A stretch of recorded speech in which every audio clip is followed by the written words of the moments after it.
afternoon, everyone. I'm Rob Atkinson. I'm president of the Information Technology and Innovation Foundation. I want to welcome you to an event here. It's actually our second event here. We're going to have the Senate staff nickname this the ITIF room. So if you've been to both events today, there is a prize outside when you leave. So this event is to release a new ITIF report looking at the impact, if there were to be sequestration, looking at the impact of expected cuts on R&D on the U.S. innovation system. So what I'm going to do is just go quickly through our results, and then I'm going to have each of our great panelists here give very, very short comments on what the impact of sequestration would be upon their institutions or industries. And then we'll open it up for some questions, and we will adjourn precisely at 1:45. So before I start, I should just have my colleague Justin Hicks raise his hand. Justin is a senior economist at ITIF, and he did really almost all the work, and I get to take all the credit. So wonderful and in-depth work on this study. So, okay, so what are we doing with this report? We're looking, as I said, at the impact of sequestration if it were to occur on the U.S. federal R&D base. And then we're doing an analysis of the impact of those potential cuts on GDP, the knowledge base, and employment. And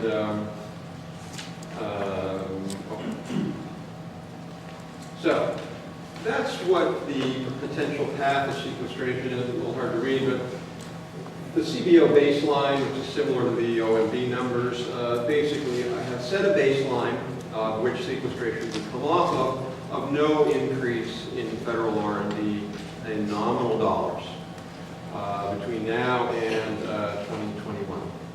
Now it's important to recognize what that CBO baseline represents. That CBO baseline represents historic freeze in federal R&D investments. Historically, federal R&D investments have grown at about 20% faster than the rate of GDP over the last 15 to 20 years.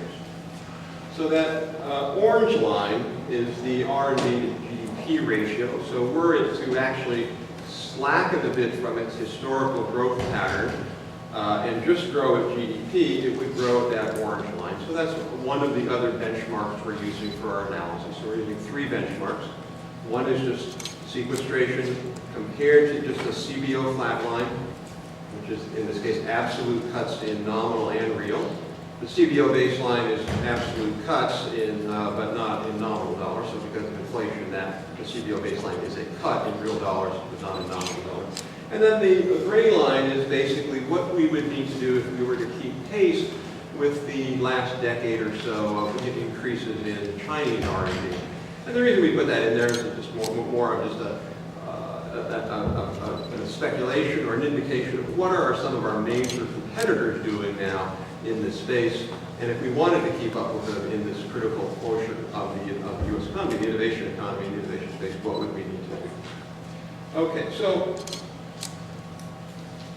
let me back up just a second here and say, essentially what we did, so how do we take R&D decline numbers and then translate them into impacts in the economy? And luckily, there's actually a very rich and growing academic scholarly literature that looks at the impacts of R&D and federal R&D on things like the number of patents, things like the number of jobs, things like productivity, GDP growth. And that literature is all reviewed in the report. And without getting into too much details, but essentially what's called the elasticity is a very wide range between about 0.07 and up to 0.60. So wide elasticity. We chose a very, very modest elasticity of 0.13. So we could have chosen an elasticity of 0.60, and these numbers would have been a lot bigger. But there is a general, very strong consensus in the scholarly literature that studies innovation that federal R&D dollars do have big impacts in the real economy. So, what are those impacts? Certainly, these are the R&D shortfalls themselves, I should say. So, if you look at sequestration at the 2000 level, we're talking about, for the freeze, we're talking about $12 billion less in 2013. And over that period, 2013-2021, we're talking about a shortfall of 95, it's actually $95 billion in cumulative shortfall of less R&D, federal R&D investment than otherwise would have occurred.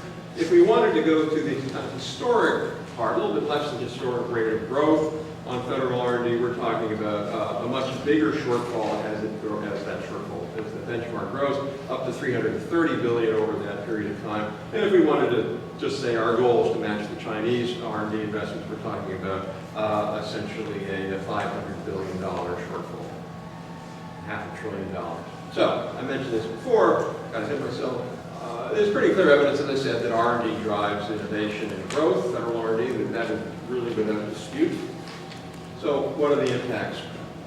If we were to look at a sequester, and we just did the CBO freeze, and that's the baseline, we will end up with essentially $203 billion less in cumulative GDP over that period of time. If we said our baseline really is growing historically at the rate of GDP growth, we're talking about a $565 billion shortfall.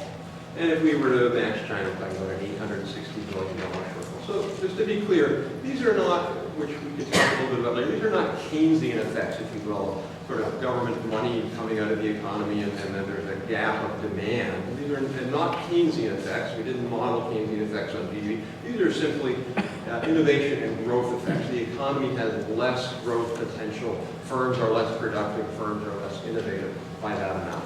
Just to put that in perspective, there's a lot of different numbers we use, but that's $203 billion number. That would be equivalent to, after you take out the savings, it's $100 billion, and let's just say we gave it back to taxpayers in an across-the-board tax cut.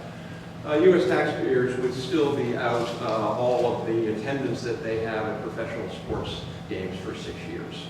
Or another way to put that would be the equivalent of half of a year of all new car and truck purchases in America. So these are big, big losses that American consumers and taxpayers will ultimately face if we go through with that. The R&D cuts would reduce the amount of knowledge that we produce as an economy in America. We would estimate that over that period, again, 7.8% fewer journal articles and 2.8% fewer patents. The numbers are a little steeper right away, not because the sequestration numbers are a little higher than here. Now, this is the number that everybody is obviously most concerned about, which is jobs, particularly in an economy where they're far from full employment. CBO says 2018, before we get back to full employment. So what we did there was we measured two effects. What you would normally think of as the Keynesian effect. So in an economy where there's less than full employment, taking away federal spending leads to unemployment. Everybody seems to have a bipartisan consensus that that's true with defense spending. A lot of people on both sides of the aisle say if we cut defense spending, we're going to have higher job loss. It's true the same thing on the R&D side. You take money away and researchers and people who make research equipment and the like will lay people off. That will lead to higher unemployment. And that leads to essentially about over that period of time, which we only model for 4 years, that leads to about 117,000 fewer jobs in the U.S. economy every year. But there's this, what we would call the Schumpeterian effect, which is, this is the effect of companies being able to be more innovative. Therefore, there are new business startups. Therefore, there are companies that develop new products and can add more jobs. And that's the 81,000. So for a total of about 200,000 jobs fewer. I was just interviewed yesterday for a German business magazine about a story about one of the major investment banks argued that the new iPhone will raise global GDP by some amount. That's somewhat sort of similar to this story. There's this innovation that goes on. People will innovate things because of federal R&D, and they'll not only raise productivity and growth, but people will say, I want to buy this new thing because of federal R&D, and that will lead to higher jobs. So bottom line, if we were to cut R&D by that amount, we could expect on net 200,000 fewer jobs. It's not to say there won't be other compensating job growth, but we will be 200,000 off from where we would have been otherwise. So last point I'll just say, it's hard to see that that's actually a plate. And the point is, yes, clearly the federal budget deficit is a serious problem. Seriously, at some point we have to deal with it, if not now, at some point. But our argument would be cutting investment, particularly critical investment in R&D, is not really the right thing to do. We shouldn't put everything on the table. We should put a lot on the table, but certainly not R&D. For one simple reason, if nothing else, R&D raises growth in turn raises federal tax revenues because the economy is bigger and therefore makes it easier to address structural budget challenges. So with that, I'm going to quickly introduce our panelists, and we're just going to go right down the line in order here. Okay, first, Edward Pasica is the Senior Vice President and President Customer Channels for Thermo Fisher Scientific. I'm not going to read these, they're all out there, we don't have a lot of time, so I'm just going to really do the top level. Thermo Fisher Scientific is a scientific instrument company, I believe headquartered in Boston. Fred Downey is Vice President in charge of National Security for the Aerospace Industries Association. As the name implies, it's the trade association that deals with the U.S. aerospace, civilian and defense. Hunter Rawlings is the President Association of American Universities, which again is the association of the major universities, or a group of major universities in the country.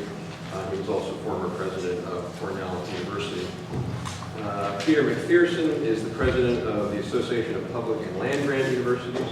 APLU is, essentially these are many of the state universities around the country who do an incredible amount of research. Ian Steff is the Vice President Global Policy and Technology Partnerships for the Semiconductor Industry Association. SIA is the trade association representing the major semiconductor companies like Intel, AMD, IBM, and others. And finally, Ronnie Andrews is the President of Medical Sciences for Life Technologies. They're a San Diego-based company that specializes in incredible new advanced technologies around genetic sequencing and other technologies. So with that, we're just going to go down the line and start with Edward. Do you want to do it from there? Or? Yep, good. Everybody hear me? So I'm Ed Pasica, I'm with Thermo Fisher Scientific. And that's a little bit better. There we go. So I'm with Thermo Fisher Scientific, and why are we here participating today? It's really because we're the leader in the life science tool industry. Our laboratory instruments, as well as our consumables and equipment, are used by virtually every scientist in the academic and research institutions globally. If I think about sequestration, scientists who perform government funding research really rely on us for everything as Thermo Fisher Scientific, from cutting-edge analytical instruments to the freezers to the basic consumables they use. We enable those scientists to further advance healthcare and diagnostics, topics that are extremely important to us. From a company perspective, I think healthcare objectives that we have in this country are pretty obvious. First, we need to improve the quality of our care for patients. The outcome of that will actually result in lowering the cost of the care over the long term, and NIH funding is critical to this path. It's critical for that fact that it helps achieve the objectives of science and continuing to drive research. The objectives enable research to take place, as well as advancements can be made. In addition to that, shortchanging the funding and shortchanging the critical funding around research, it will become an important growth driver and will actually slow down the growth.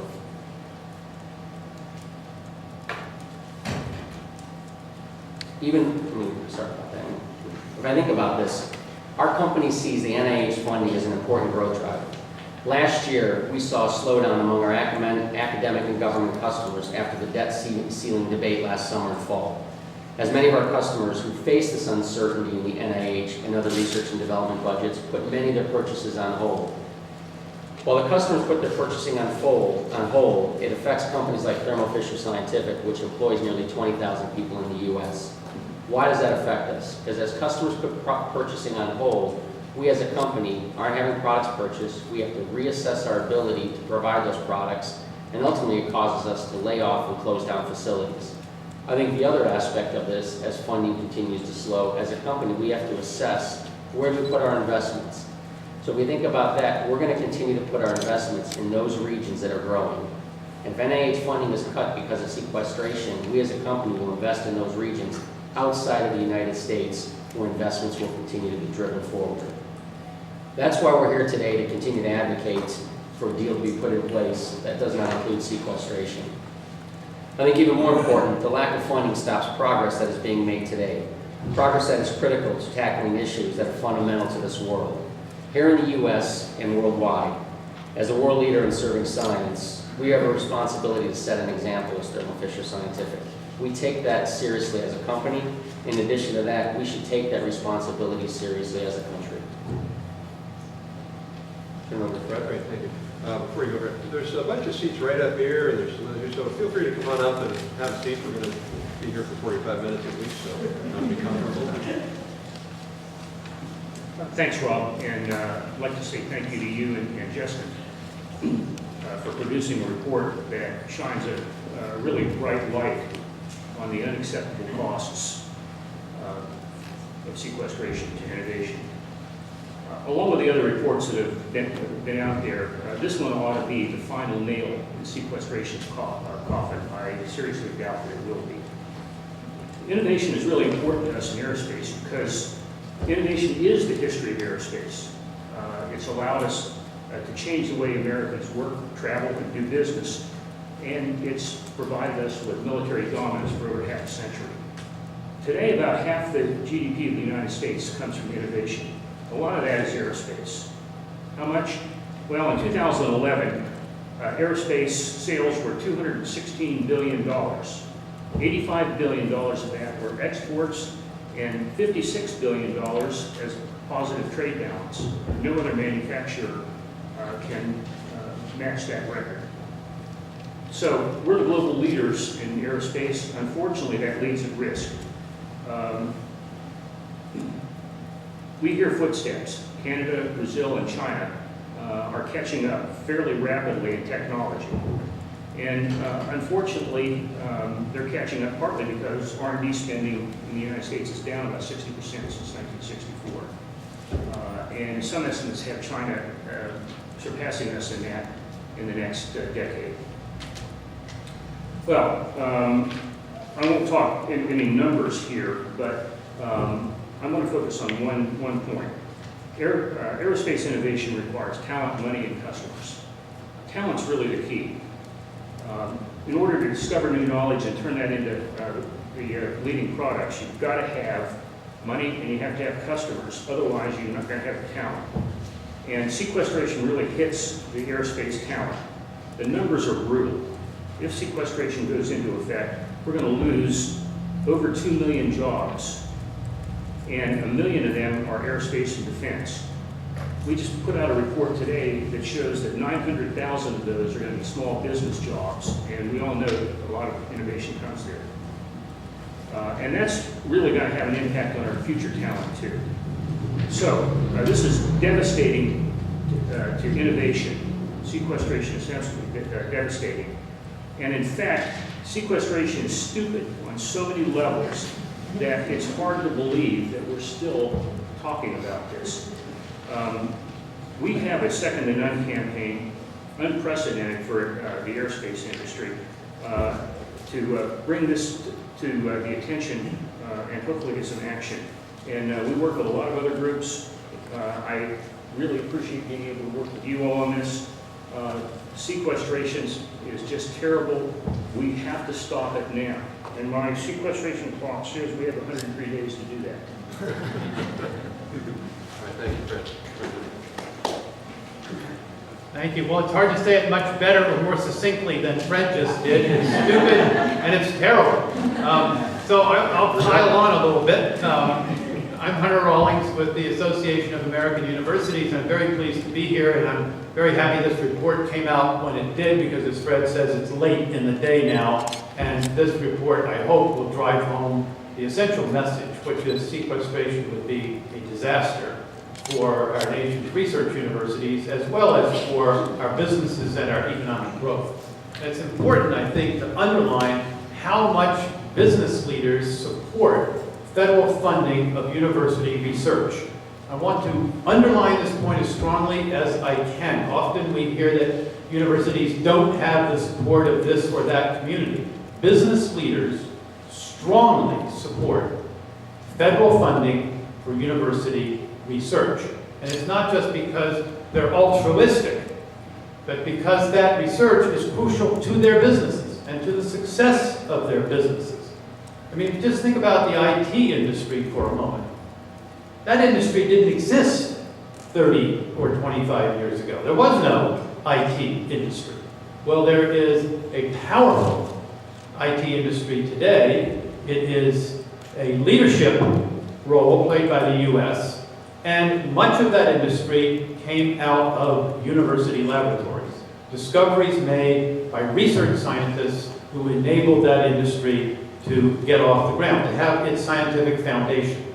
So this is essential to a large part of American business, and as has been pointed out already today, roughly 50%, and you can get arguments around this a little bit, but the general consensus is you're safe in saying roughly 50% of U.S. economic growth comes from innovation.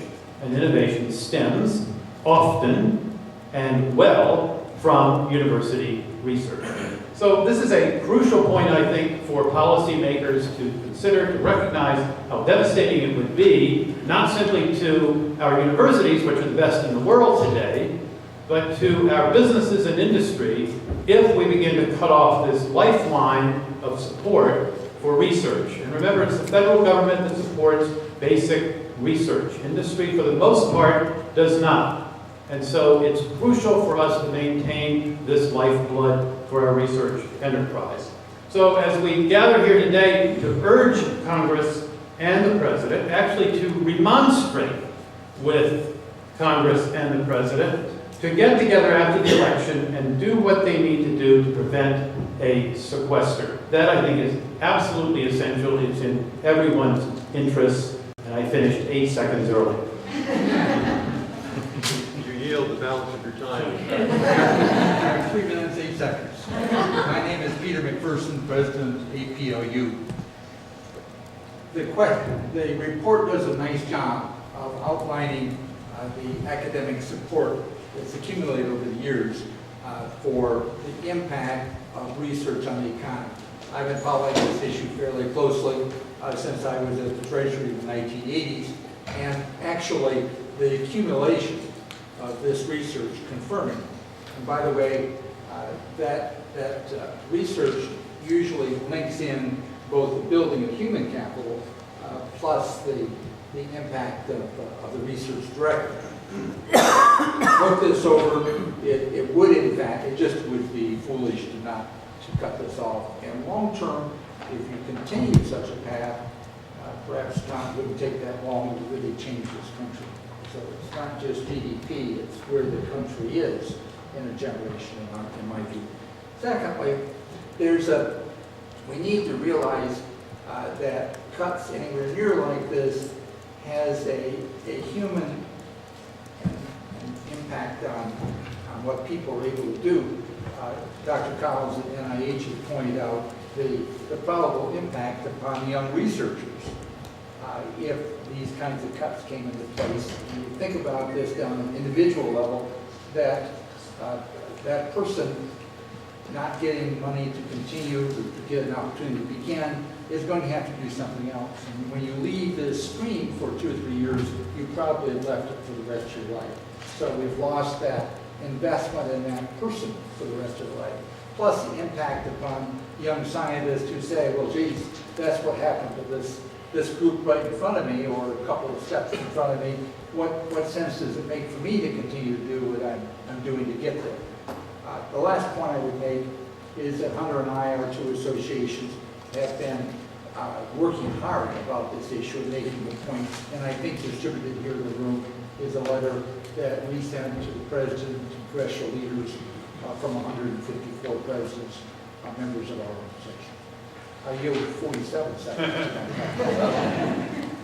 Ian, thank you. Thank you, Rob. I'm here representing the Semiconductor Industry Association, one of the top American exports over the course of the last decade, and one of the top funders of industry R&D in the nation. Our companies invest between 16 to 20% of their revenues in R&D. And I should note what happened during the downturn. Well, that trend continued. In fact, it went up over the downturn because our companies decided when things are looking bad, now's the time to invest in the future. And that's exactly what they did, and it paid off. In 2011, the worldwide semiconductor industry revenue rose to $299.5 billion, of which the U.S. had 51% of that market share. So there's a solid example for the federal government to take a look at, and again, adopt a long-term growth strategy in lieu of the flawed rationale of this sequestration. Our industry also has a long history of successful research collaborations with agencies like NIST, like NSF, like DARPA. And in fact, between 2005 and 2011, our companies invested about $280 million in basic research funding to leverage some of the funding that these agencies are giving to 40 universities around the country. So what will happen if the sequester goes through? Well, it's anyone's wild guess, but I can tell you those partnerships will suffer. And they will suffer at a critical time in which the U.S. is trying to win a nanoelectronics race in our industry. Right now, we are approaching some of the physical limits that enable you to get that new cell phone or new laptop every couple of years. It's twice as better as the last one. And I know Ronnie will tell you a little bit about what he's doing with semiconductors.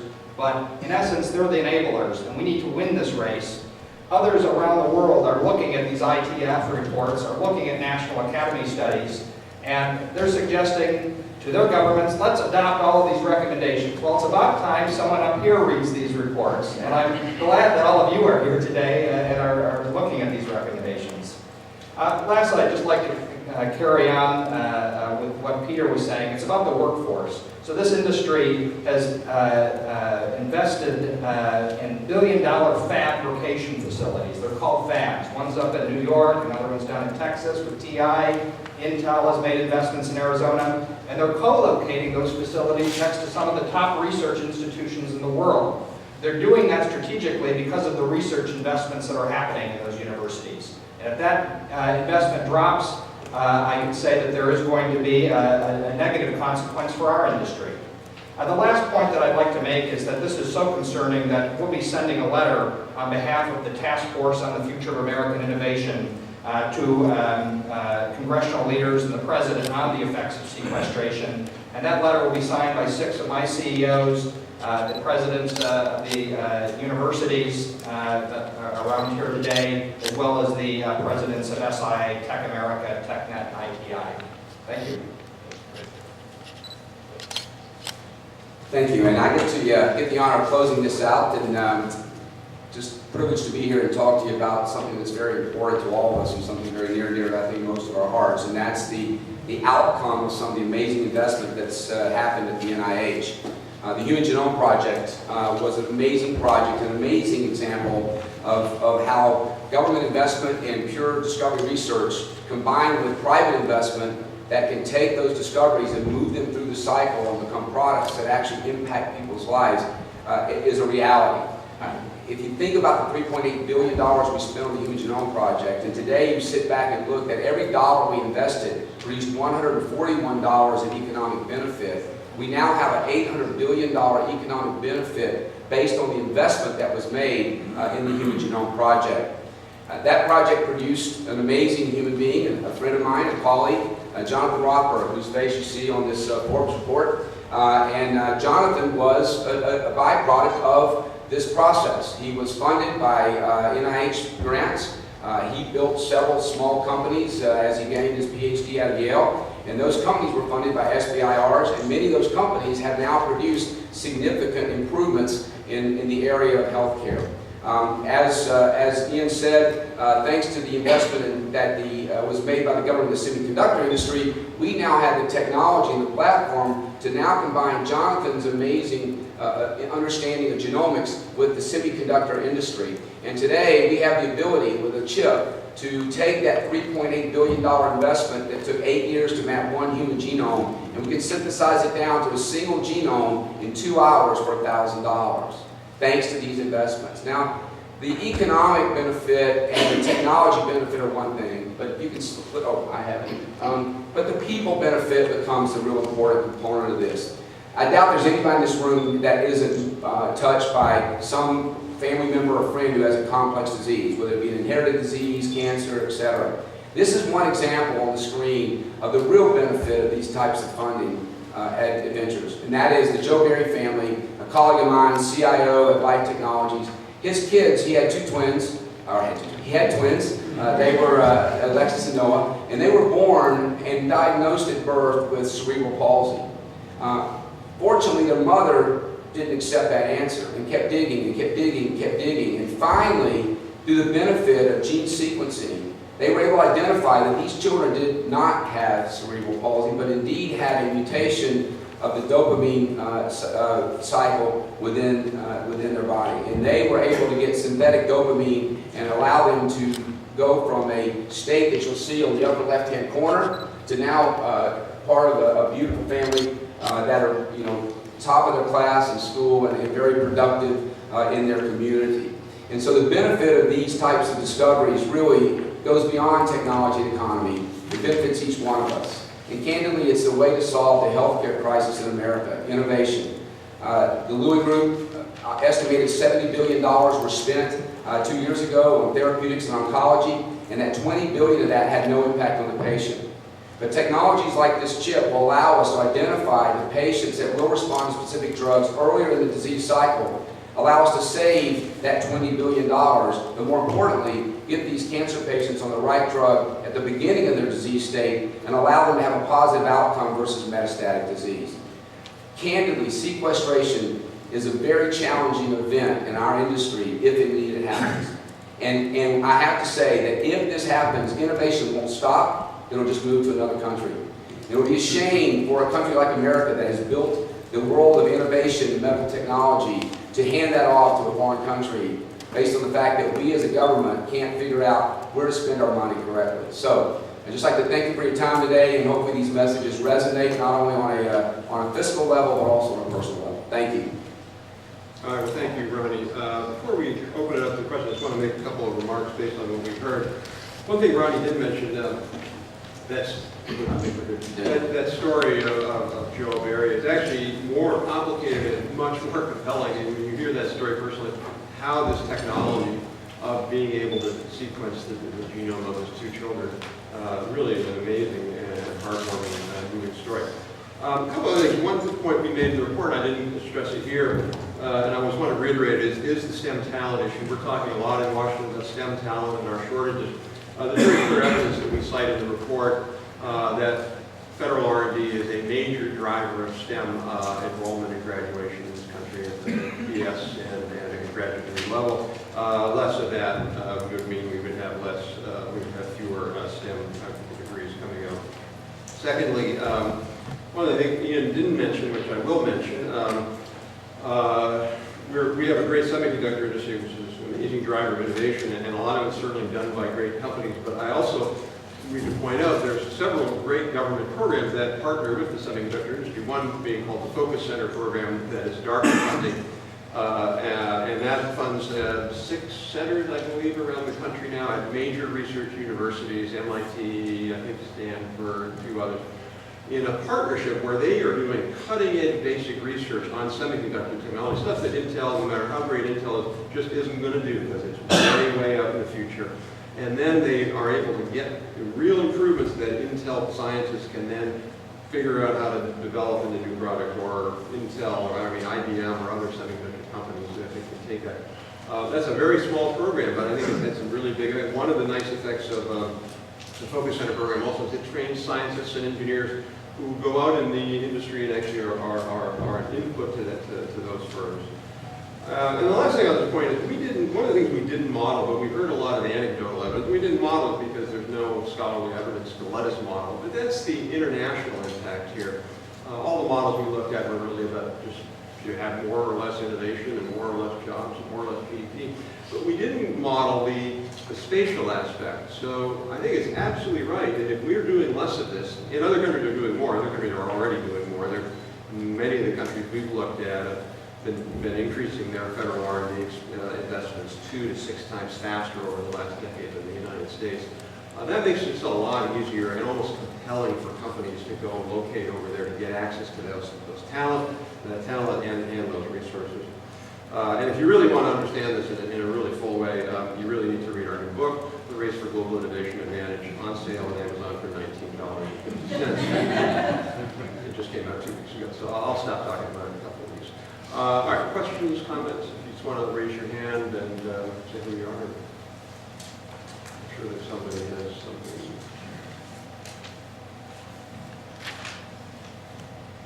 All right, well, in that case, we're not done.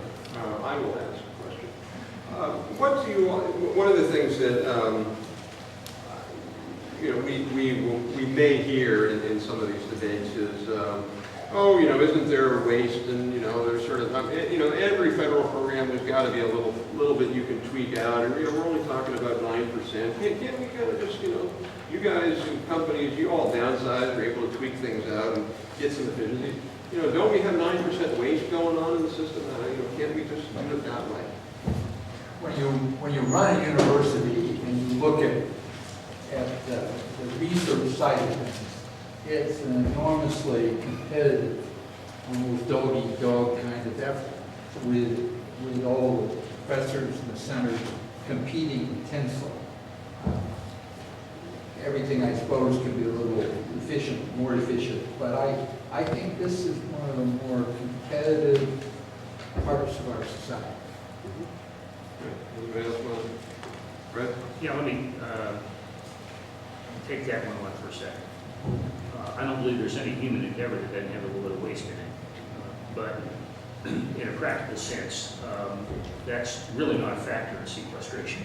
The reason is sequestration is mindless, and it does not allow for rational planning in reducing costs or prices or anything else.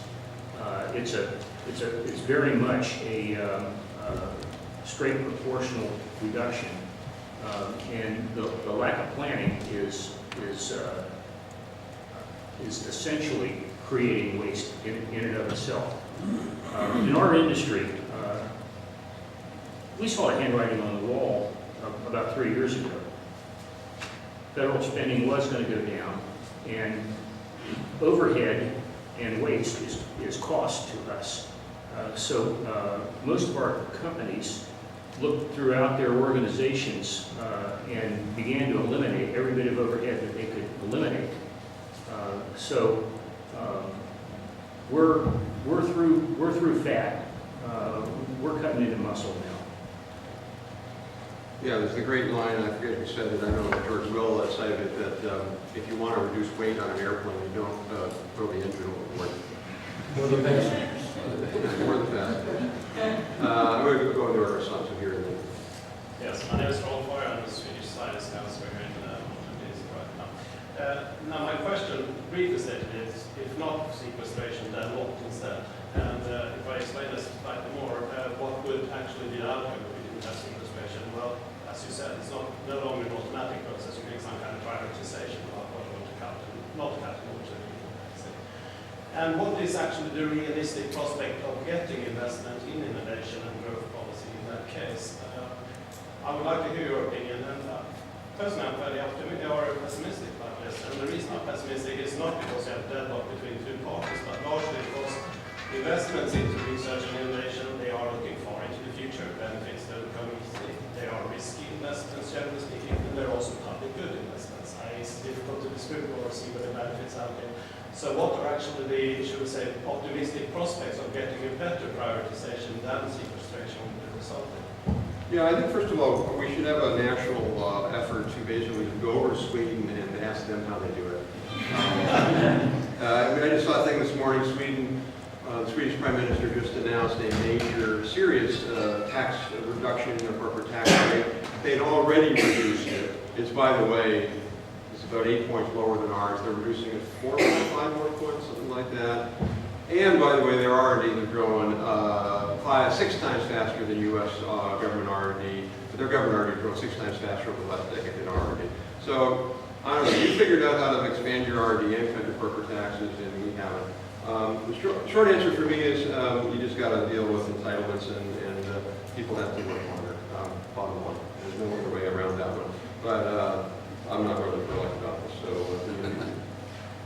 I'm not saying that industry has all the answers here, but I think a lot of solutions have been adopted by industry that are worth taking another look at by the federal government. One example in our industry is the International Technology Roadmap on Semiconductors. It's the ITRS. It plots long-term, where do we want to be as an industry 15 to 20 years out. Companies like Qualcomm and Intel and TI send their researchers, their engineers, alongside engineers and researchers from all over the world and identify short-term, long-term, and really, really long-term obstacles that will inhibit growth in the industry. And then they start sharing that through networks with universities, and there's a sense of prioritization over some of the issues that we're looking at. So I think that's one way to do it. You have to know where you're going, and right now we have really an rudderless ship. I don't know where we're going, and that's a problem for industry, this uncertainty. Hunter and then Peter. I'll just add briefly that it's important to remember that the domestic discretionary budget is a small portion of the overall budget, but sequestration hits that budget especially hard. And that seems nonsensical when you realize that what we're talking about here is investment in the nation's future. So this isn't money spent on past things. This is money spent on future things. Investment in research, investment in knowledge, and investment, as Peter emphasized, in our own students, our own children. So this is the worst form, it seems to me, of budget cutting. It's mindless, and it actually falls preferentially on exactly the area of the budget that should not be cut.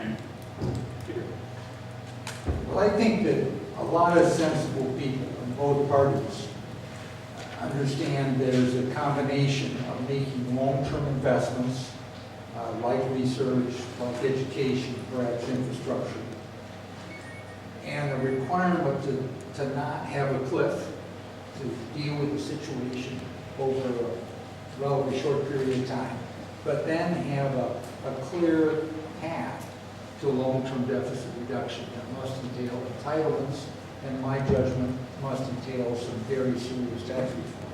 I think those outlines are there. Simpson-Bowles, they didn't do entitlements that much, no. But that path is there. The question, in my view, is can we somehow or the other get this political system to come together on something sensible? Otherwise, areas like we're talking about today are going to be hit by the truck incidental to the rush. Yeah, right. I'd actually like to add to that. I think, in the early 60s, as I was a young boy, I listened to a great president challenges to go to the moon. And that challenge sent the United States on an amazing adventure of discovery and innovation, and that was both public and private investment that really got us there. And the byproduct of that challenge, we benefit from today: computers, semiconductors, even already the internet, the ability to communicate, and the social media world came from that challenge. We stand at that same pinnacle, again, where we have the challenge of genomic medicine, the challenge of the opportunity to take these investments and do something very significant for humankind in terms of how we treat disease and how we manage disease. And I actually think that the real solution is we've got to quit fighting each other on the Hill, and we've got to start working together on key issues.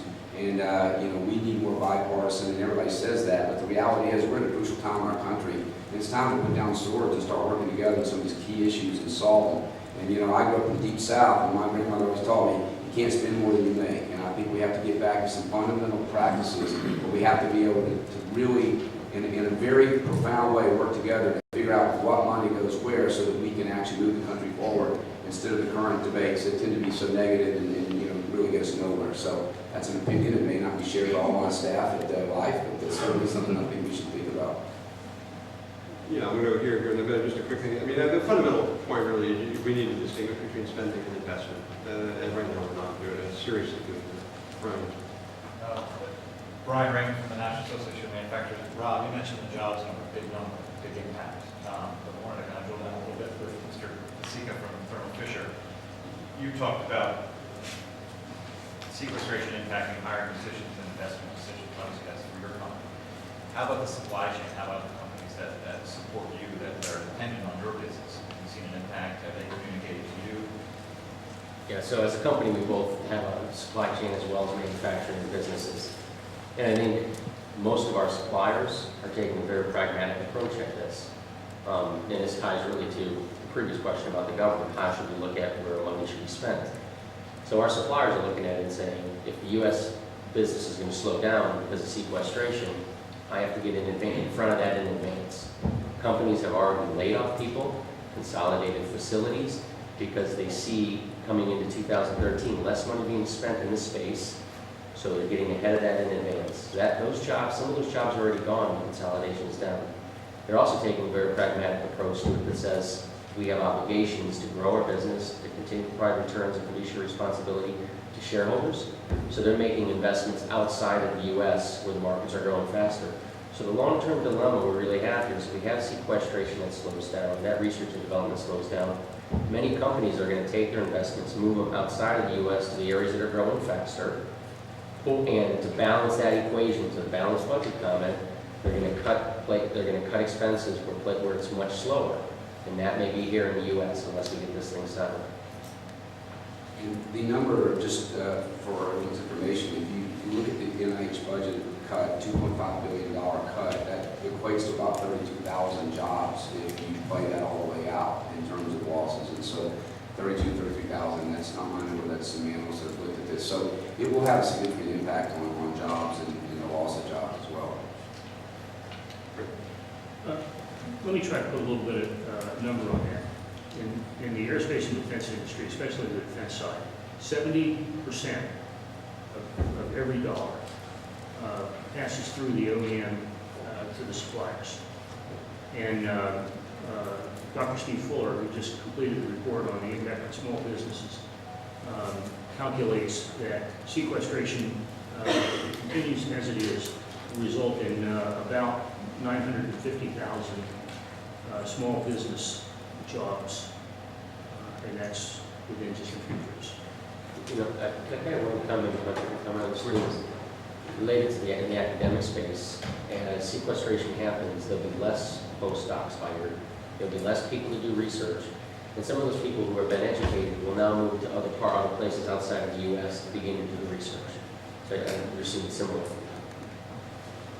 I'd actually like to sharpen it. Philip Weber, Congressional Budget Office. I'd like to sharpen Mr. Atkinson's question a little bit, specifically with regard to the NIH. The NIH has a very strong peer review process.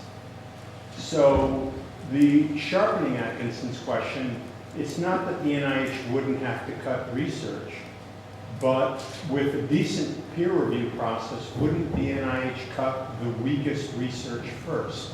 And in fact, the research, the human genome being a premier thing of theirs, might not have been touched at all. So the question I have is a variation of waste, fraud, and abuse, but within the agencies, you would assume that a strong peer review process would work.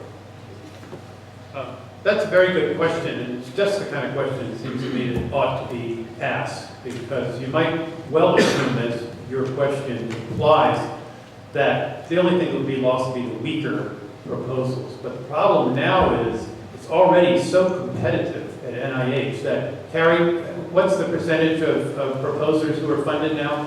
And it's about 1 in 7 to 1 in 10, depending on the agency. So somewhere between 1 in 7 and 1 in 10 proposals are now being granted.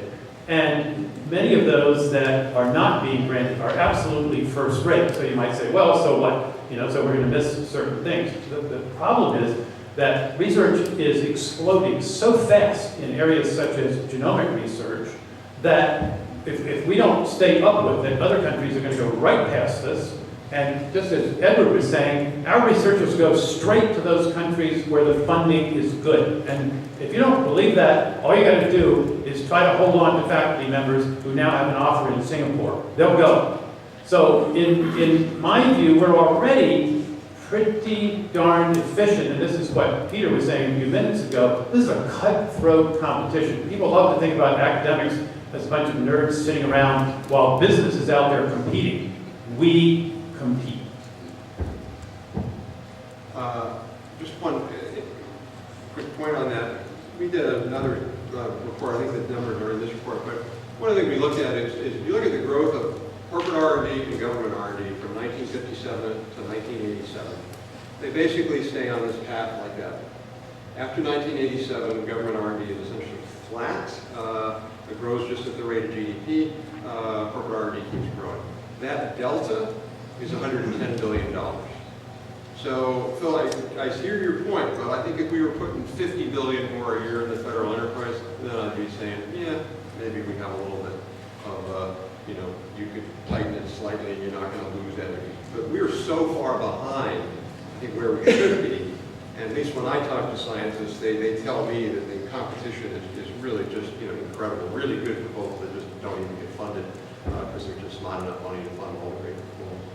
I thought I saw one back here. Yeah, hi. I'm Amanda Arnold from MIT, in the Washington office here. I just wanted to ask, have all of you heard, this is a pretty great combination of universities and corporations, and frankly, just what we need right now as far as messaging is great. I did want to ask you, on page 10 of this report, Rob, well done, yes, well done, they talked about the feedback loops and the length of time innovation really takes. And I'm just wondering, do you think, based on your experience in the Hill, based on your experiences in the boardroom or in the classroom, do you think people really understand that it takes from 1965 to get to the World Wide Web? Or it takes, do people understand, and then the fact that the research actually is passed back and forth between industry and agencies and individual spin-offs and whatnot, 100 times back and forth between that time. Is there a good enough understanding of that? Well, I'll just say a quick word. No, there's not sufficient understanding of that, and it's no wonder, frankly. Scientists at our universities are doing things that I don't pretend to understand. It's complex, complicated stuff, and it takes many years to get through it. And a lot of this research starts off because there's simply a really good question someone wants to answer, not because he or she thinks there's going to be a big business payoff, but because someone's interested in nature and natural processes, and it may take 10, 15 years to get there. Well, business doesn't have 10 or 15 years to spend on something that's not going to produce a result. Just can't do it. But government can fund this kind of inquiry-based, curiosity-based research, which you might think sometimes is a big waste of time. And sometimes, frankly, it turns out to be, because you go down a dead end.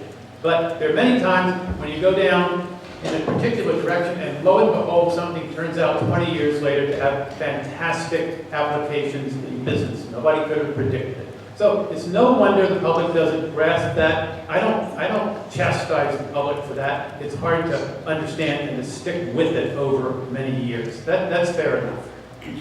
Let's go Peter, Ian, and Ronnie, and then I'll wrap up. I agree with Hunter. There's no reason to expect the public would understand this kind of nuance. I do think that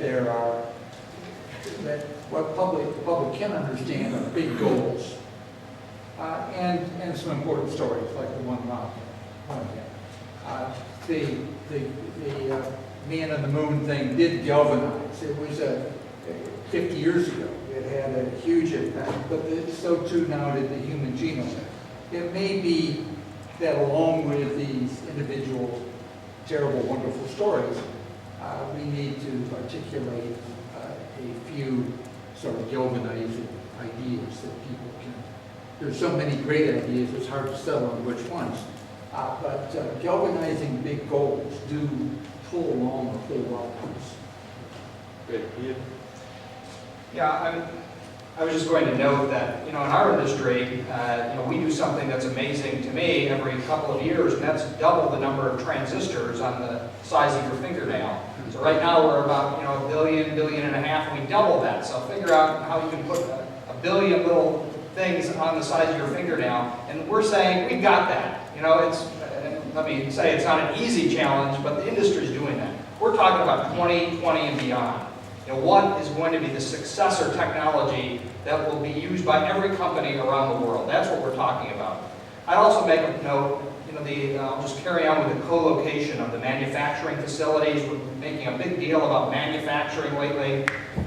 Those manufacturing facilities, again, are placed next to the top research infrastructure around the country.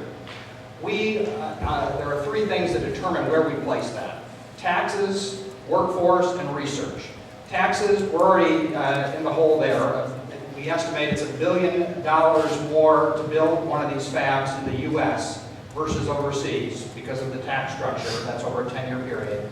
Workforce, 3/4 of the engineers are foreign nationals, and the immigration system is screwed up, so we can't even hire some of these folks. The last thing that the CEOs always point to around my board table is, gosh, well, we have one hell of a research infrastructure.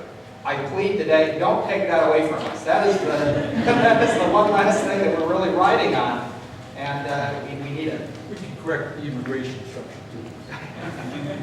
We'll be here for our weather. Yeah. I just wanted to just address something that I think, again, and I come from a very parochial view in healthcare, but the reality is when I cut my teeth in diagnostics 30 years ago when I first got started, the average trickle-down effect from an academic discovery to a community hospital is 7 years, right? And I would argue back then it kind of didn't matter because our knowledge of diseases like cancer we treated, adenocarcinomas along like squamous cell carcinomas along. But today, with the knowledge that has happened since the Genome Project, we need to work on collaborative medicine because a facility like Sloan Kettering, a facility like MD Anderson, Mayo Clinic, they will never see in aggregate enough patients at the molecular level of a disease like cancer to be able to make inclusive outcomes. But together with all that information in a global central genomic database, allowing everyone to query that, to pull information down, to have outcomes management in real time, we can shorten that time from an academic center to the community. 85% of cancer is treated in the community, 85%. Think about this. But most of those people end up at an academic center. The drugs can be given in any community hospital. The difference is in access to this evolving genomic diagnostic information at the fingertips of the physician when they see a patient in the community, and then the education of that local physician so they understand what to do with it. So you pose a great point. In my little microcosm of the world, we have to see democratization of this information because it will cut healthcare costs and improve outcomes. So the necessities of mother invention, let's hope that happens. So great. So let me just close by 2 quick comments. One, Ian was talking about how we got 1 out of 3 going right now, and you don't want to get 0 out of 3.